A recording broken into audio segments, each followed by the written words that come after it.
अब यो भिडियोमा CSS बोर्डर्सको बारेमा हेरौँ। CSS बोर्डर्सको थ्रुबाट चाहिँ HTML एलिमेन्टले कति स्पेस लिएको छ भन्ने कुरा डिफाइन गर्न सक्छौँ। सबभन्दा पहिला हामी बोर्डर स्टाइलको बारेमा हेर्छौँ। जस्तो कुनै पनि HTML को एलिमेन्टमा हामीले बोर्डर डिफाइन गर्छौँ, त्यसपछि त्यसको स्टाइल कस्तो राख्ने त, डटेड स्टाइल राख्ने हो कि ड्यास स्टाइल राख्ने हो कि हैन, अथवा स्टाइलै नराख्ने हो भन्ने जस्तो कुराहरूको बारेमा चाहिँ बोर्डर स्टाइलबाट हामी डिफाइन गर्न सक्छौँ।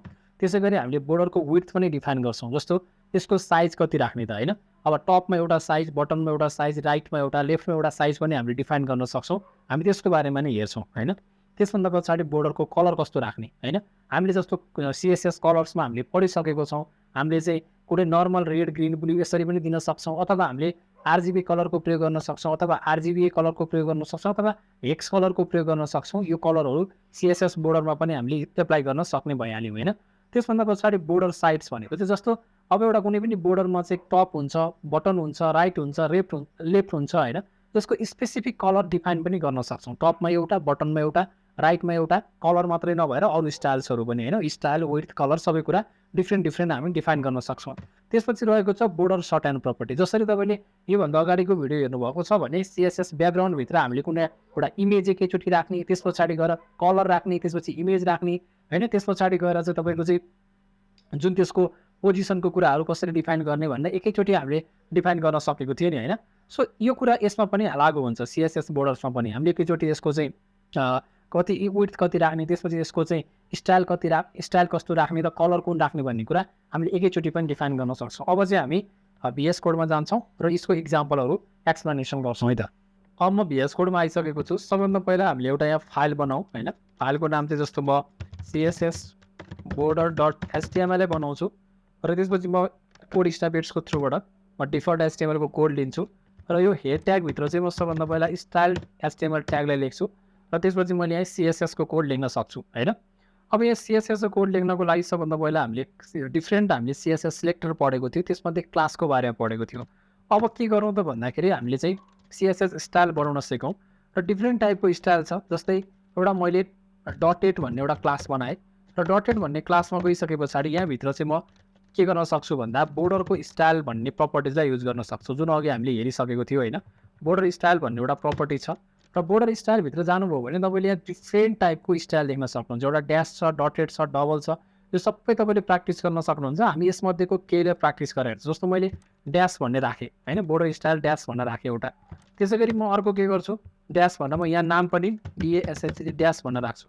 त्यसै गरी अर्को क्लास बनाउँछु म डटेड भनेर हैन, डटेड भन्ने क्लास बनाउँछु र बोर्डर स्टाइलमा चाहिँ जस्तो डटेड प्रपर्टिज राखिदिन्छु हैन। त्यसै गरी म अर्को डबल भनेर एउटा क्लास बनाउँछु हैन, डबल भन्ने क्लास बनाउँछु र बोर्डर स्टाइलमा चाहिँ म के गरिदिन्छु, डबल भन्ने प्रपर्टिज राखिदिन्छु हैन। त्यसै गरेर अरू प्रपर्टिज पनि छ। जस्तै मैले यहाँ गएर चाहिँ मैले बोर्डर स्टाइलमा गएर म हेर्न सक्छु। बोर्डर स्टाइलमा गए र यहाँनिर तपाईँले गएर हेर्नुभयो भने अरू प्रपर्टी जस्तो ड्यास भयो, डबल भयो, ग्रुप भयो, हिडन भयो। हिडन भनेको हाम्रो बोर्डरै देखिँदैन है। त्यसपछि तपाईँले कुनै पनि नन राख्नुभयो भने केही पनि देखिन। आउटसेट, इनसेटको पनि प्रयोग गर्न सक्नुहुन्छ तपाईँले। जस्तो हिडन मैले राखेँ भने यसको बोर्डर हाम्रो देखिँदैन। SIDDEN हिडन रहेको छ, हिडन राख्नु भने देखिँदैन। अब यति बोर्डरको मैले जस्तो 3-4वटा मात्रै इक्जाम्पल राखेर हेरेँ हैन।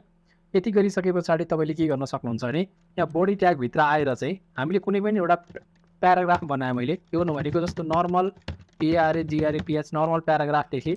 त्यसपछि यहाँभन्दा तल म के गर्छु, अर्को P ट्याग लेख्छु र यसको क्लास चाहिँ मैले इक्वल्स टु के गर्छु, हामीले क्लास युज गर्न हामीलाई आउँछ एउटा ड्यास लेखेँ। अनि मैले के लेखेँ हो, दिस इज DASH ड्यास्ड बोर्डर भनेर लेखेँ मैले, यसको नाम दिएँ हैन। त्यसभन्दा पछाडि मैले यसरी मैले कन्ट्रोल-C गरेर यही प्याराग्राफलाई पेस्ट गरेर क्लासको नाम चाहिँ म के गर्छु, डटेड राखिदिन्छु। This is DOTTED dotted border भनेर लेखेँ। त्यसै गरी म फेरि यसलाई पेस्ट गर्छु र अर्को भनेको हाम्रो डबल बोर्डर छ हैन, DOUBLE डबल छ अनि दिस इज डबल बोर्डर भनेर मैले लेखेँ। त्यस पछाडि मैले फेरि यसलाई पेस्ट गरेँ र लास्टमा हामीले के छ, हिडन छ, हिडन क्लास रहेको छ, दिस इज हिडन बोर्डर। हाम्रो यो बोर्डर देखेको हुँदैन। अब सपोज गर्नुहोस् मैले यति लेखिसके पछाडि हामीले त कोडलाई मैले स्टप गरेँ र फेरि म गो लाइभमा क्लिक गरेँ भने अब यो कोड रन भइसकेको छ र तपाईँले देख्न सक्नुहुन्छ यसको आउटपुट चाहिँ हाम्रो के भइरहेको छ, दिस इज नर्मल प्याराग्राफ भनेको फर्स्टमा छ, र दिस इज ड्यास्ड बोर्डर भनेको हेर्नुहोस् त ड्यास्ड आएको छ यसको बोर्डरमा। दिस इज डटेड बोर्डर भनेको डट आएको छ। डबल बोर्डर भनेको के आइरहेको छ यसमा डबल लाइन आइरहेको छ। र हिडन बोर्डर भनेको चाहिँ बोर्डर चाहिँ छ डिफाइन गरिएको चाहिँ छ तर यो देखिएको छैन। यसरी हामीले के गर्न सक्दो रहेछ भन्दाखेरि हामीले डिफ्रेन्ट टाइप्सको बोर्डरको स्टाइल दिन सक्दो रहेछ। म फेरि VS कोडमा आएँ हैन।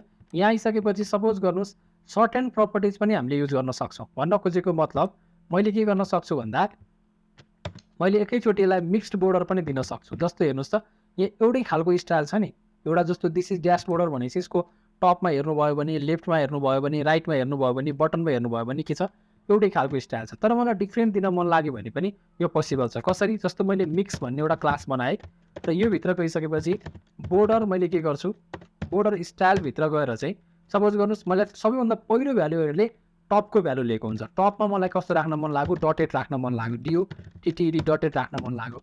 मलाई सपोज गर्नुहोस् अब राइटमा लेख्नुहुन्छ दोस्रो भ्यालु भनेको राइटमा मलाई ड्यास बनाउन मन लाग्यो। त्यसपछि मलाई बटनमा के बनाउन मन लाग्यो डबल बनाउन मन लाग्यो हैन। त्यसपछि मलाई लेफ्टमा के बनाउन मन लाग्यो लेफ्टमा सपोज गर्नुहोस् मलाई फेरि डटेडै बनाउन मन लाग्यो भने अब मैले यसलाई फेरि म ब्राउजरमा गएँ भने अब यो कुन कुन प्रपर्टिज यो त मैले बोर्डर मिक्स भन्ने त मैले क्लास युज गरेको छैन। सो यसको लागि म के गर्नुपर्छ P लेखेर मैले फेरि क्लास इक्वल्स टु मिक्स भन्ने लेख्छु र यसलाई मैले मिक्स BORDR बोर्डर भनेर नाम दिएँ भने अब तपाईँ देख्न सक्नुहुन्छ मैले टपमा मलाई के चाहियो डटेड चाहियो भनेको थिएँ डटेड आयो। त्यसपछि राइटमा हेर्नुहोस् ड्यास आइरहेको छ हैन। त्यसपछि बटनमा हेर्नुहोस् डबल आइरहेको छ र लेफ्टमा हेर्नुभयो भने फेरि डटेड आइरहेको छ। लेफ्टमा हेर्नुभयो भने यो मैले डटेडै राखिरहेको छु। सो यसरी हामीले एकैचोटि सर्ट एन्ड प्रपर्टिज युज गरेर चाहिँ यसलाई सर्ट एन्ड प्रपर्टिज भन्छ हैन। एकैचोटि मैले बोर्डर स्टाइलभित्र सुरुमा टपको भ्यालु त्यसपछि राइटको त्यसपछि बटनको त्यसपछि यसले लेफ्टको भ्यालु लिन्छ है। अरू तपाईँले बोर्डरको स्टाइल पनि दिन सक्नुहुन्छ। जस्तो मैले यहाँ सर्च गरेर बोर्डर BORDR बोर्डर मैले कुनै एउटा क्लास बनाऊ हैन। र त्यसपछि बोर्डर स्टाइल भन्न अब के स्टाइल छ तपाईँलाई आवश्यकता अनुसार अब सबै याद गर्न जरुरत छैन। आउटसेट इनसेट पनि छ हिडन पनि छ इनिसियल पनि छ हैन यस्तो ग्रुप पनि छ। सो यसरी तपाईँले डिफाइन गर्न सक्नुहुन्छ। जस्तो मैले एउटा इनसेट भन्ने भ्यालु यसरी राखेर हेरेँ हैन। इनसेट भन्ने मैले यसरी बनाएँ इनसेट बनाएर यहाँनिर मलाई चाहिँ INST इनसेट भन्न मैले यहाँ डिफाइन गरिदिएँ सपोज भने यहाँ गएर हेर्नुभयो भने यता लेफ्टमा इनसेटको भ्यालु यसरी आएर बस्दो रहेछ। तपाईँको आवश्यकता अनुसार तपाईँले बोर्डर कस्तो कस्तो बनाउने भन्ने कुरा तपाईँको रिक्वायरमेन्ट अनुसार पछि हामी जुन वेबसाइट डेभलपमेन्टमा हेर्दै जाँदाखेरि हामीले बोर्डरको फुल्ली एक्सप्लेनेसन गर्छौँ। त्यति बेला तपाईँलाई बुझ्न गाह्रो नहोस्। त्यति बेला मैले बोर्डरको स्टाइल डटेड राख्दै गर्दा बोर्डर स्टाइल भन्दै गर्दा बोर्डर भन्ने टर्म युज गर्दाखेरि तपाईँ युज टु भइसकेको हुनुहुन्छ। त्यस कारणले गर्दा हामी यसरी यसको कन्सेप्ट हेर्दैछौँ है त। अब सबभन्दा पहिला हामीले के हेरौँ बोर्डर स्टाइलको बारेमा हेरौँ। अब कुरा गरौँ बोर्डरको कलरको बारेमा है। अब के गरौँ अब यो माथि त मैले डिफाइन गरिसकेको छु। अब म यसैलाई म के गर्छु भने यसमै म जस्तो यो डटेड भन्ने मैले राखेको छु ड्यास्ड भन्ने राखेको छु यसमा हामीले अर्को प्रपर्टी युज गरौँ बोर्डर कलर भनेर। अब बोर्डर कलरमा नर्मल मैले जस्तै रेड ग्रिन ब्लू जस्तै मैले रेड कलर यसरी डिफाइन गरिदिएँ भने के हुन्छ रेड कलरले बोर्डरमा आएको छ होइन। अब मलाई के गर्न सक्छु जस्तो मैले डटेड भन्ने अर्कोमा मैले के गर्छु बोर्डर कलर भनेर चाहिँ मैले के गर्न सक्छु भन्दा एक्स भ्यालु डिफाइन गर्न नि सक्छु। एक्स भ्यालु भन्नु जस्तै मैले ब्लू कलर राख्नु पऱ्यो भने रेड ग्रिन ब्लू भने चाहिँ 0000 FF राखेँ भने के हुन्छ यो ब्लू कलरमा कन्भर्ट भएर गयो नि। हेर्नुहोस् त यसरी मैले एक्स भ्यालु डिफाइन गरेर पनि दिन सक्छु। अथवा मैले RGB कलर पनि युज गर्न सक्छु। बोर्डर कलर युज गरेँ कलर युज गरेर RGB भनेको RGB लेख्नु पऱ्यो मैले र यहाँ भ्यालु दिनु पऱ्यो। जस्तै म के गर्न सक्छु रेड ग्रिन ब्लू लेख्नु पऱ्यो भने 255,0,0 गऱ्यो भने रेड कलर भयो। यसरी पनि डिफाइन गर्न सक्छु मैले हैन डबल ड्यासेसमा। सो कलरको पनि मैले केही प्रपर्टिजहरू तपाईँलाई राखेर देखाएँ। अब कुरा गरौँ बोर्डरको विड्थको बारेमा। विड्थ भनेको के हो बोर्डरको मोटाइ कति दिने त्यसको हैन। अब मोटाइ कति दिने भन्दा जस्तै अब तपाईँले यो तलको प्रपर्टिजमा पनि हेर्नु है मैले जुन चारवटा मिक्स राखिरहेको छु यसमा पनि मैले सपोज गर्नुहोस् बोर्डर कलर भनेर देखेँ मैले। जस्तो मैले यसलाई ग्रिन भनेर राख्थेँ सिधै ग्रे भनेर राख्थेँ ओके ठिक छ ग्रे भनेर राख्यो भने यो सबै कलर ग्रेमा चेन्ज भइरहेको छ है। यसलाई अहिले विचार गर्दै गर्नुहोस् अहिले हामी डिफ्रेन्ट पर्टिकुलरमा पनि चेन्ज गरेर हेर्छौँ।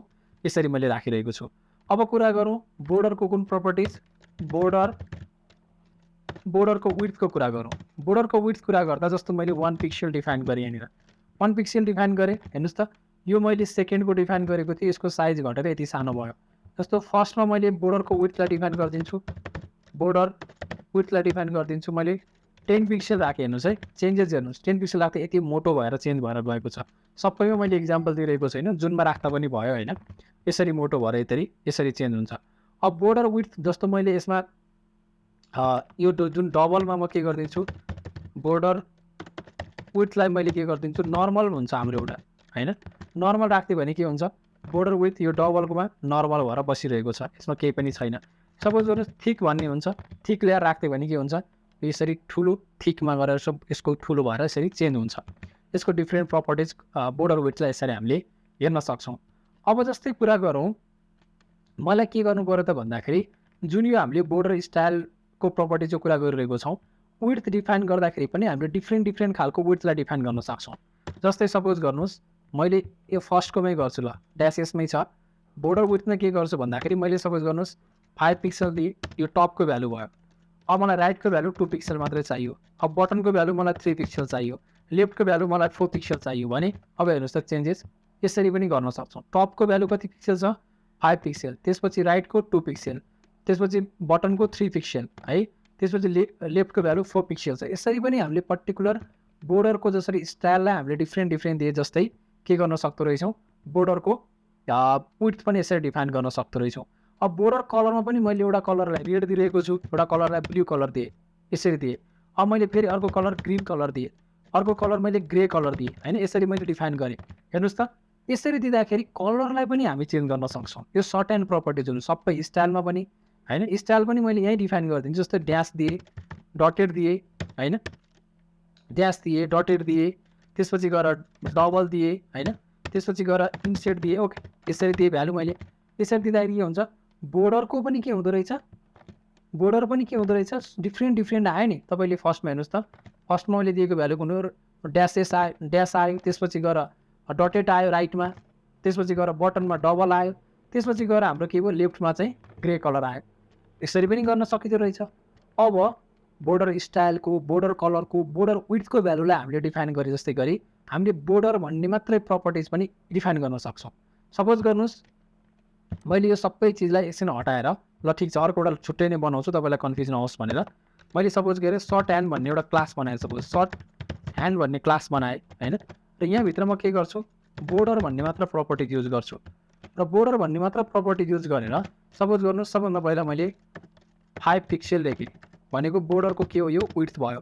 अब कलर राख्नु पऱ्यो भने मैले सपोज यो ब्लू कलरै राखेँ होइन।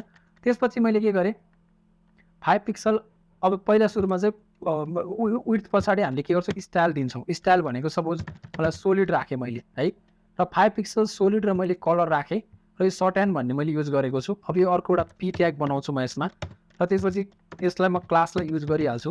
क्लास इक्वल्स टु मैले सर्ट ह्यान्ड भन्ने क्लास युज गरेँ, र दिस इज सर्ट ह्यान्ड भन्दा मैले यसरी सिम्पल मेसेज लेख्थेँ। अब म ब्राउजरमा गयो भने हेर्नुहोस् त, एकैचोटि मैले छुट्टा डिफाइन गरेको छैन। मैले के गरेँ, विड्थ पनि यसको विड्थ पनि मैले एकैचोटि डिफाइन गरिरहेको छु 5 पिक्सल भनेर। त्यसपछि यसको कलर मैले यसको टाइप मैले सोलिड बनाइरहेको छु। त्यसपछि यसको अर्को मैले के डिफाइन गरेँ भन्दा कलर भनेको मैले ब्लू कलरलाई पनि यसरी डिफाइन गरेको छु है। यसरी पनि हामी काम गर्न सक्छौँ है। अनि सर्ट ह्यान्ड प्रपर्टिज हामीले कसरी पनि युज गर्न सक्छौँ भन्दाखेरि, सपोज गर्नुहोस् मैले सर्ट ह्यान्ड साइड भन्न मैले भने होइन, सर्ट ह्यान्ड साइड भन्न चाहिँ जस्तो मैले के गरेँ, मैले बोर्डर डिफाइन गरेँ होइन। बोर्डर डिफाइन गरेर बोर्डरको पनि मैले के गर्न सक्छु, बोर्डर टपको मैले के गर्न सक्छु, जस्तो कलरलाई मैले डिफाइन गर्न सक्छु। यसरी टपको कलरलाई मैले ब्लू कलर राख्न चाहेँ होइन, यसरी मैले कलरलाई डिफाइन गर्न सक्छु। बोर्डरको मैले टपको मैले स्टाइललाई डिफाइन गर्न सक्छु आफ्नै तरिकाले, स्टाइललाई मैले डिफाइन गर्न सक्छु। डबल डिफाइन गरिदिएँ, डटेड डिफाइन गरिदिएँ होइन। त्यसै गरी मैले बोर्डरको चाहिँ टपकोलाई मात्र मैले डिफाइन गरिरहेको छु, त्यसरी पनि गर्न सक्यो क्या।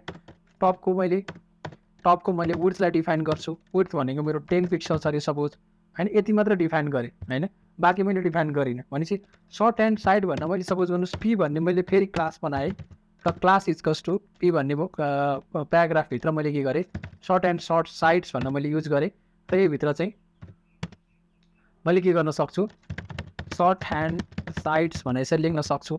लेखेँ भने के हुँदो रहेछ हेर्नुहोस् त, मैले डिफाइन गरेको भनेको के हो, टपको मात्र डिफाइन गरेको, बटन अरूको डिफाइन गरेको छैन। टपलाई मात्रै पनि एउटा मात्रै साइडलाई पनि हामीले के गर्न सक्दो रहेछौँ, डिफाइन गर्न सक्दो रहेछौँ। अब बाँकी साइडहरूलाई हामीले नहेरिकन एउटा मात्रै साइड पनि बनाउन सक्दो रहेछौँ बोर्डरको, र त्यो बोर्डरलाई हामीले के गर्न सक्दो रहेछौँ, स्टाइल दिन सक्दो रहेछौँ होइन। सो यो तरिकाबाट हामीले के गर्यौँ।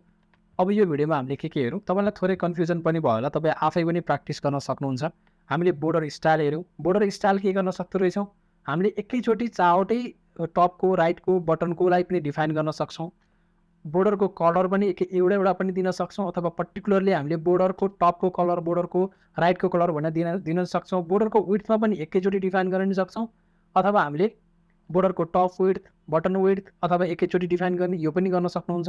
त्यसपछि हामीले मिक्सको कुरा गऱ्यौँ र सर्ट एन्ड प्रपर्टिजको हामीले कुरा गऱ्यौँ। सो केही कन्फ्युजन छ भने चाहिँ कमेन्ट सेक्सनमा कमेन्ट राख्नु होला। अदरवाइज तपाईँले च्यानललाई सब्सक्राइब गर्नु होला, भिडियोलाई लाइक गर्नु होला। धन्यवाद।